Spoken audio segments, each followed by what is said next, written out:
Bem-vindo e bem-vinda à Escola de Maria, a melhor e a mais perfeita discípula da palavra.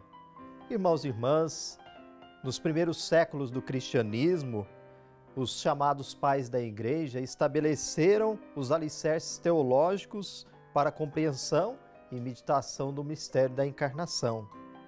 Combateram as doutrinas heréticas e nos amparam até hoje na reflexão e no discernimento sobre a nossa doutrina como igreja. E durante este mês, nós queremos então falar sobre esse assunto, compreender um pouco mais sobre a patrística e perceber também a presença de Nossa Senhora nesses 3 séculos. E quem vai nos ajudar na reflexão durante esta semana é o professor de cursos de especialização da Faculdade São Basílio Magno, doutor em Teologia pela PUC-Paraná, o nosso querido professor Felipe Koller. Olá, professor Felipe, como vai? Tudo bem com você? Olá, obrigado pela acolhida aqui, pelo convite por estar aqui para falar dos padres da Igreja e de Maria na patrística. Professor, então, abrindo o nosso programa durante essa semana sobre a patrística, eu queria que o senhor falasse um pouquinho para nós, né? O que é a patrística e qual sua importância na vida da igreja?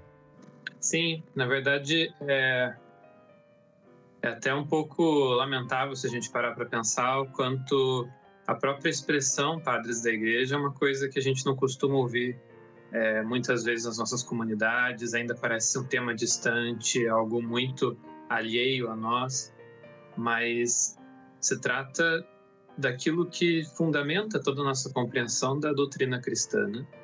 Não é à toa que a gente chama essas figuras de padres da igreja, de pais da igreja. Eles geram a compreensão de fé que a gente tem. Tudo que diz respeito à interpretação da Bíblia, à interpretação do mistério de Cristo, a formulação do dogma, até mesmo a formação da liturgia, dos textos litúrgicos, tudo isso está muito vinculado, é totalmente dependente dessas figuras que nos primeiros séculos cristãos aprofundaram tudo isso, desenvolveram tudo isso, delinearam tudo isso a partir da revelação de Deus em Jesus Cristo, né? E por isso a gente chama eles de pais, de padres, né? Santos padres, padres da igreja.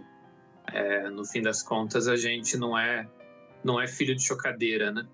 A gente tem a quem dever tudo aquilo que chegou até nós como comunicação da tradição cristã, como aprofundamento naquilo que significa ser cristão, naquilo que significa salvação, naquilo que significa a comunhão com o Deus que é a Trindade.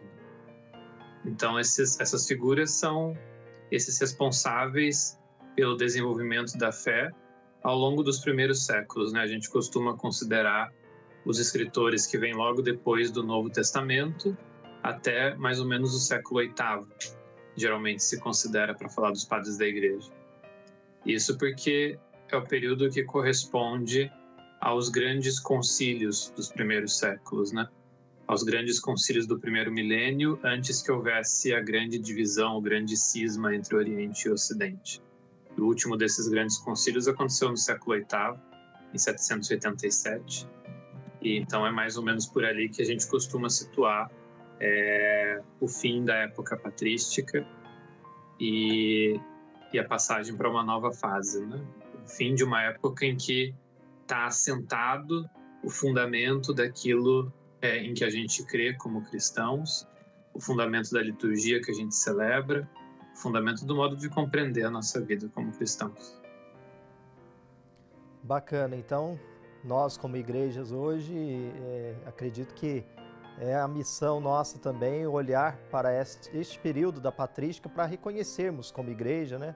Ver onde está o fundamento de tudo, a nossa origem, como você disse, né? E acredito que será então durante essa semana importante a nossa reflexão para ajudar as pessoas a perceberem mais o quanto a patrística é importante a tudo que nós realizamos hoje como igreja. Então no próximo programa a gente continua essa reflexão com o professor Felipe. Agradeço a sua participação, você que sempre acompanha a Escola de Maria. Deus abençoe e até o próximo programa.